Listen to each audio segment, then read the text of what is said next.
বেতন বৃদ্ধির দাবিতে গত অক্টোবরে জর্ডানের সরকারি খাতের ইতিহাসে দীর্ঘতম ধর্মঘটের আয়োজন করেছিল দেশটির বৃহত্তম শিক্ষক সংগঠন।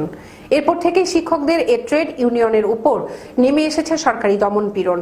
ইতোমধ্যে অন্তত 1000 শিক্ষককে বিভিন্ন অভিযোগে গ্রেফতার করা হয়েছে বলে দাবি করেছেন তাদের আইনজীবীরা। ইউনিয়নের আইনজীবীরা জানিয়েছেন, গত মাসে হঠাৎ করে দেশ জুড়ে সংগঠনটির সব শাখা সিলগালা করে দেয় পুলিশ। 2 বছরের জন্য নিষিদ্ধ করা হয় এর সব ধরনের কার্যক্রম। গোপন অভিযোগে গ্রেপ্তার করা হয় ট্রেড ইউনিয়নের 13 জন নির্বাচিত সদস্যকে। আন্দোলনে অংশ নেওয়া শিক্ষকদের আটকাতে ব্যবহার করা হয়েছে জরুরি ভিত্তিতে পাস করা করোনা নিয়ন্ত্রণ আইন। ইউনিয়নের সদস্য ও আন্দোলনকারী শিক্ষকদের গ্রেপ্তারের খবর প্রচার না করতে কড়া নির্দেশনা দেওয়া হয়েছে জর্ডানের গণমাধ্যমগুলোকে।